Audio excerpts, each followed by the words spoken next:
Assalamu alaikum. Welcome to my lectures. I am your Pakistan Studies lecturer Midhat Abbas. Students, we are on chapter 2, Pakistan Movement and Emergence of Pakistan. अब हम सब discuss कर रहे हैं कि पाकिस्तान की emergence या Pakistan as a nation and as a separate independent state कैसे उभर के सामने आया. चलें, लेट्स मूव ऑन एंड देखें कि क्या होता है.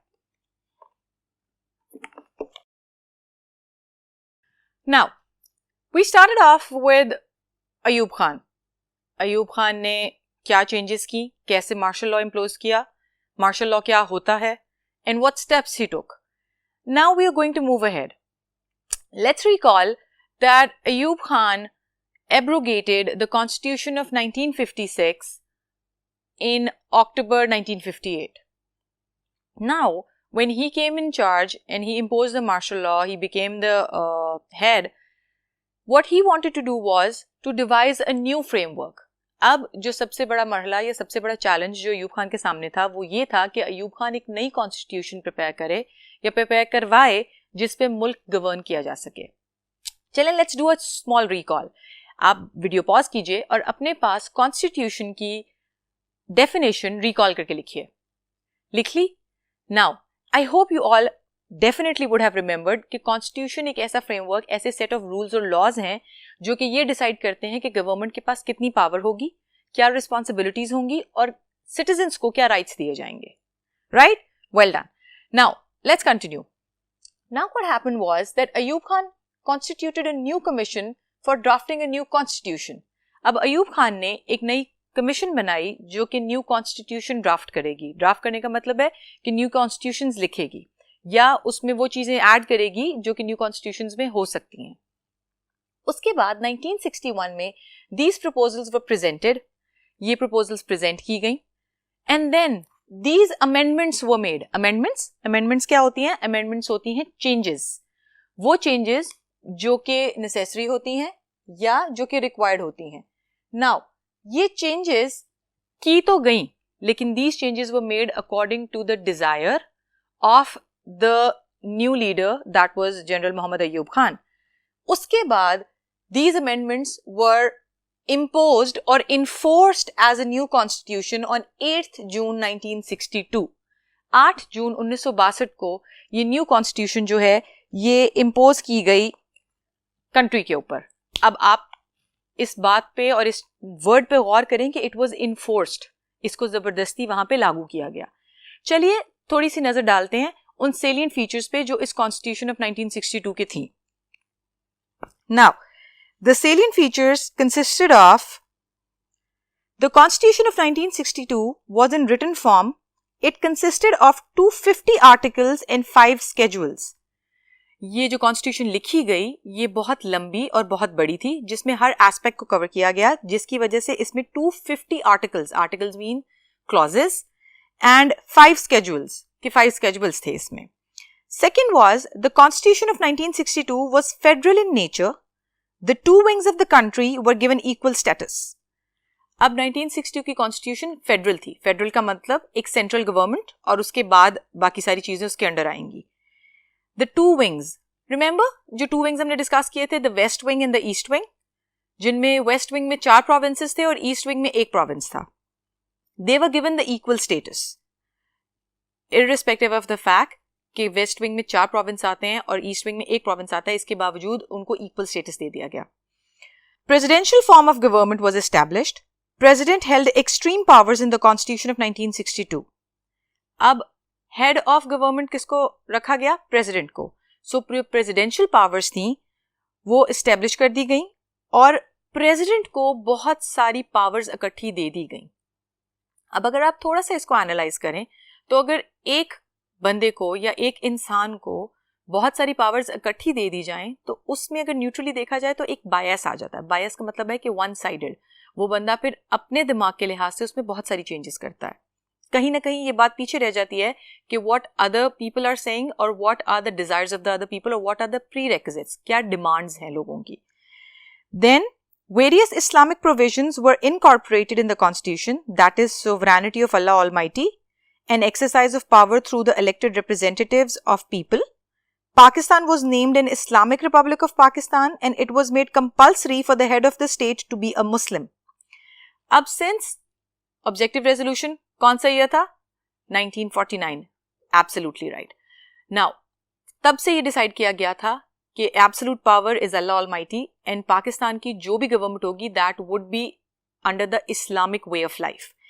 इस कॉन्स्टिट्यूशन में भी इस बात पे जोर दिया गया कि जो वे ऑफ लिविंग है वो इस्लामिक होगी, जो हेड ऑफ स्टेट है वो एक मुस्लिम होगा, and that the exercise of power would be through representative elected by people, कि लोग अपना representative elect करेंगे और उसके बाद उसको powers दी जाएंगी. Next was, people were given some rights to lead peaceful, prosperous life in utilization of their faculties. These were known as fundamental rights of the citizens. लोगों को उनके right के बारे में आगाह किया गया, उनके rights दिए गए, लिखा गया कि लोग अपनी जिंदगी खुशी से बसर करेंगे और सुकून से बसर करेंगे, and they were given the fundamental basic rights. The last was Urdu and Bengali were declared as the national languages of Pakistan. As discussed earlier as well, since West and East Pakistan were two different wings, so Urdu and Bengali were declared as the national languages. अब ये constitution बहुत लंबी थी. These salient features only give you a snapshot, an overview of what was contained within the constitution. अब जो constitution आगे जब बढ़ी तो उसमें बहुत सारी चीजें ऐसी थी जो कि अच्छी भी साबित हुई और जिनका इम्पैक्ट अच्छा नहीं भी आया. चलिए आगे देखते हैं और इस बात को डिस्कस करते हैं कि what were the good things in Ayub's era and what were the things which failed और what were the reasons behind those things.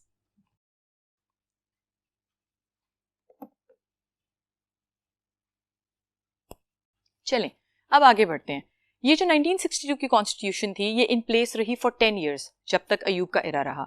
इस कॉन्स्टिट्यूशन के अंडर बहुत सारी अच्छी चीज़ें हुई, पाकिस्तान ने प्रोग्रेस भी किया, लेकिन बहुत सारी बुरी चीज़ें भी हुई जिसके अगेंस्ट लोगों ने आवाज़ भी उठाई. सबसे पहले हम देख लेते हैं कि कॉन्स्टिट्यूशन फेल होने के रीजंस क्या हैं. उसके बाद will move ahead with years, like 62 के बाद हम ईयर वाइज आगे चलेंगे, बट हम पहले ये देख लेते हैं कि ये कॉन्स्टिट्यूशन फेल क्यों हुई.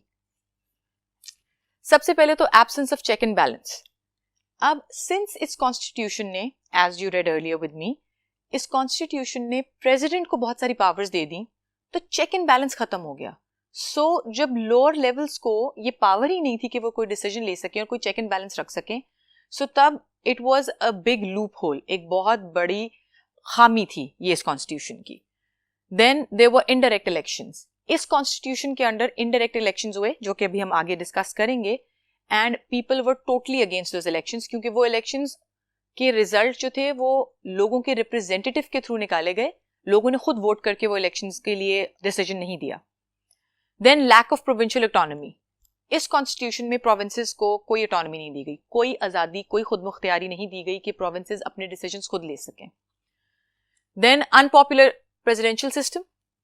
ये प्रेसिडेंशियल सिस्टम जिसमें प्रेसिडेंट को बहुत सारे राइट्स दे दिए गए, ये जो बंदा प्रेसिडेंट था उसके लिए तो ये बहुत अच्छी चीज थी, लेकिन फ्रॉम पीपल्स पर्सपेक्टिव, लोगों की तरफ से, when you talk about a country, तो उनमें ये बहुत अनपॉपुलर रहा क्योंकि उनके पास कोई राइट नहीं था और कोई रिस्पॉन्सिबिलिटी या पावर नहीं थी जिसके थ्रू वो अपनी डिसीजन ले सकें. Suppression of fundamental rights. Although constitution ने ये जरूर कहा कि fundamental rights would be given to citizens, but कहीं ना कहीं वो चीज सप्रेस हो गई. So hence at the end of 10 years इस कॉन्स्टिट्यूशन को भी खत्म कर दिया गया. But before that let's move on and let's see कि क्या क्या पॉजिटिव चेंजेस भी हुए. This era which was under Ayub Khan was known as the decade of development. Decade क्या होता है? डेकेड होता है 10 साल. अयूब खान 1958 से 1969 तक रहा, approximately 10 years. So it was called in history as the decade of development, क्योंकि अंडर अयूब खान पाकिस्तान ने इकोनॉमिकली और इंडस्ट्रियली बहुत थ्राइव किया. थ्राइव करने का मतलब बहुत ज़्यादा तरक्की की, बहुत ज़्यादा प्रोग्रेस की, बिकॉज अब तक जो इकोनॉमिकल फ्रंट था हमारा, जो इंडस्ट्रियल फ्रंट था, उस पर कोई बहुत मेजर चेंजेस नहीं आई थी. बट आफ्टर अयूब बहुत सारी चेंजेस आई, बहुत सारी फैक्ट्री सेटअप की गई. अब उसके लिए अयूब ने क्या क्या किया? अयूब ने इंडस्ट्रियल रिफॉर्म्स इंट्रोड्यूस की. रिफॉर्म्स का मतलब है वो ऐसे रूल्स और ऐसी फीचर्स जिनके अंडर लोगों को बताया गया कि कैसे इंडस्ट्री सेटअप करनी है, कौन कितना एरिया ले सकता है, कितना एरिया किसके पास रह सकता है, किस चीज को इंडस्ट्री टर्म कर सकते हैं, मतलब एक कंप्लीट फ्रेमवर्क दिया गया इन रिफॉर्म्स के through. Then land reforms. Agriculture country है पाकिस्तान, एग्रीकल्चर कंट्री है पाकिस्तान, तो land reforms were very important, क्योंकि जो किसान है वो अपने ज़मीन पे खेती उगाता है, खाता है, लेकिन इसको इकोनॉमिकली इंप्रूव करने के लिए उसके लिए भी रिफॉर्म्स दी गई, उसके लिए भी फ्रेमवर्क दिया गया. Educational reforms, education was given a lot of importance, इसके लिए भी रिफॉर्म्स दी गई और एक कमीशन सेटअप की गई, जिस कमीशन ने करिकुलम रिवाइज किया, जिसने ये बात डिवाइस की कि 3 years की बैचलर्स की डिग्री होगी. So there were a lot of positive changes that did come under Ayub Khan. इन सब को भी हम इंडिविजुअली डिटेल में लेटर ऑन देखते हैं. अब आगे चल के देखते हैं कि पॉलिटिकल अपफ्रंट पे क्या हो रहा था. नाउ ऑन पॉलिटिकल अपफ्रंट 62 की कॉन्स्टिट्यूशन के अंदर the presidential elections 1961 took place. अब as you can see, I told you earlier कि कॉन्स्टिट्यूशन फेल होने में दे वर इनडायरेक्ट इलेक्शंस. अब वो इनडायरेक्ट कैसे थे, इस बात को हम डिस्कस करते हैं. जनवरी 1965 में ये बात डिस्कस की गई कि these elections will be held under the constitution of 1962. इसमें 2 फेसेस आमने सामने थे. Ayub Khan who imposed the martial law and Fatima Jinnah who was known as the mother of nation, the Madre Millat, who was the sister of, किसकी थी? Yes, excellent, the sister of our national leader or father of our nation, Qaid-e-Azam Muhammad Ali Jinnah. So Fatima Jinnah was named the mother of the nation, Madre Millat. एक side पे ये थी, एक side पे अयूब खान था. Technically the elections would have been people voting, but since Ayub Khan was in favor of dictatorship और फातिमा जिन्ना को कोई पोजीशन का शौक नहीं था, पावर के किसी किस्म का भी उनको नहीं था शौक, लेकिन वो इस डिक्टेटरशिप के अगेंस्ट थी. She was against the dictatorship जहां जो प्रेसिडेंट है या जो हेड ऑफ कंट्री है वो सारे डिसीजंस खुद ले और इस बात को कोई इंपॉर्टेंस ना दी जाए या कंसिडर ना किया जाए लोगों की सजेशंस को. हाउएवर एक बेसिक डेमोक्रेसी सिस्टम डेवलप किया था अयूब खान ने. Do you all remember? Video pause कीजिए, पिछले लेक्चर में हमने इसको डिस्कस किया है, एक क्विक रिकॉल कीजिए. Yes, the 4-tier basic democracy system, जिसमें यूनियन काउंसिल थी, then there was Tehsil Council, then District and then Divisional. Excellent. These were the 4-tier basic democracy system. अब उस basic democracy system के under 80,000 members were elected to run the government. How come 80,000? Union Council में हर 1000 बंदे को एक बंदा represent करता है. Union Council के members 5 या 10 होते थे. फिर हर जगह के Union Councils वो combine करेंगे, फिर तहसील, फिर District, फिर Divisional. So this many number of representatives led to 80,000 members being elected to run the government. अब इसमें हुआ ये कि November 1964 में these councils were supposed to dissolve in 1965 February. So in November 1964 indirect elections were held and these members elected Ayub Khan as the president of Pakistan. So as a result, a lot of people blamed Ayub Khan for the manipulation.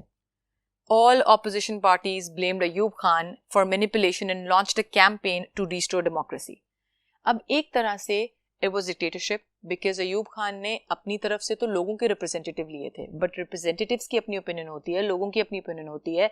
Technically elections को voting पे होना चाहिए था कि people would vote directly, but he took the vote from these representatives, which according to the system in place at that time was absolutely right, but in reality it did not reflect of what people wanted. So बहुत सारे लोग against हो गए अयूब खान के, बहुत सारे riots होते, बहुत सारे processions हुए, बहुत सारे people were against और सड़कों पे निकले अयूब खान के against. और अयूब खान की गवर्नमेंट में ये एक बहुत बड़ा ड्रॉबैक था कि बहुत सारे लोग उनके खिलाफ थे and there used to be uprisings every now and then. However, there were good reforms and good development country-wise as well. Then came the biggest event after 1947, the War of 1965, 1965 की जंग. It began in Rann of Kutch. This is an area between India and Pakistan. It's an adjoining barren area which divides or which forms the borders between India and Pakistan. In spring of 1965, early 1965 में on the Rann of Kutch, the firings between India and Pakistan started. और ये firings Aahista Aahista बढ़ती गई. अब India has been creating problems for the Pakistan since its inception. जब से पाकिस्तान बना था तब से इंडिया पाकिस्तान के लिए प्रॉब्लम्स ही क्रिएट कर रहा था. And the Kashmir issue was the most controversial one. वो सबसे बड़ा इशू था और इंडिया ने इसको पाकिस्तान और इंडिया के रिलेशनशिप्स, कोऑर्डियल रिलेशनशिप्स डेवलप करने के दरमियान सेकेंडरी रिलेशनशिप डिक्लेयर कर दिया था. सो 1965 में अगेन, जहां ये फायरिंग्स भी चल रही थी on the military up front, 1965 में India imposed a presidential rule in the state of Jammu and Kashmir. India ने state of Jammu and Kashmir में प्रेसिडेंशियल रूल जो है वो डिक्लेयर कर दिया बाय फोर्स, जिसका मतलब ये था कि disputed Jammu and Kashmir became a part of India completely. उन्होंने टेक्निकली अपनी तरफ से एक रूल इम्पोज करके ये डिक्लेयर कर दिया कि जम्मू एंड कश्मीर जो डिस्प्यूटेड टेरिटरी है वो इंडिया का ही पार्ट है. अब इस चीज़ पे बहुत सारा रिबेलियन हुआ. The Kashmiri people, they rose against them, they started protesting against it. However, the firings that occurred between Pakistan and India on the borders and this imposed rule escalated tensions between both the countries. अब this was the final call. इस event और इस step के बाद the war began between India and Pakistan. अब 1965 की war के events और उसके बाद क्या हुआ वो हम next lecture में discuss करेंगे. तब तक के लिए अल्लाह हाफिज.